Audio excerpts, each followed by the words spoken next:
Bonjour à tous, aujourd'hui nous allons terminer la série de cours sur les registres littéraires. Donc certains registres se ressemblent et nous allons voir comment ne pas les confondre. Le registre pathétique et élégiaque tout d'abord.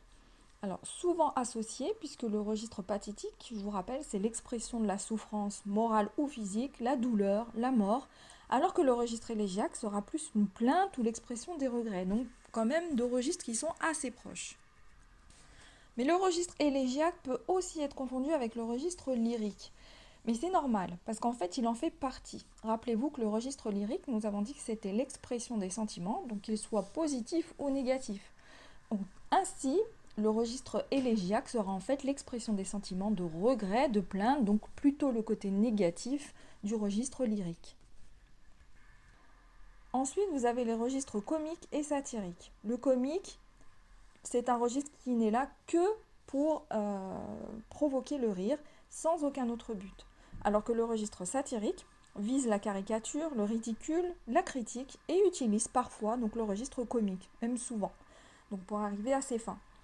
Il faut retenir donc que le satirique est souvent comique, mais que le comique est parfois satirique.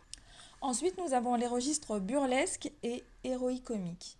Donc, dans le burlesque, on va traiter d'un sujet noble, donc comme la justice, la liberté, en utilisant un vocabulaire familier, d'où un décalage.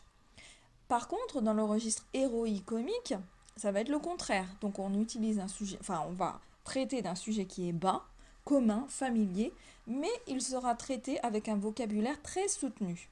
Donc on retrouve souvent de l'ironie et de la satire donc dans les deux types de registres. Et enfin, pour terminer, les registres fantastiques et merveilleux qu'on pourrait confondre, mais en fait ils n'ont vraiment rien à voir. Retenez que dans le fantastique, le cadre est réaliste. Il y a un élément surnaturel qui intervient, ce qui provoque une angoisse, un mal-être. Alors que dans le merveilleux, nous nous trouvons dès le départ dans un monde utopique, imaginaire. Et là, il n'y a pas ce sentiment d'angoisse rencontré dans le fantastique.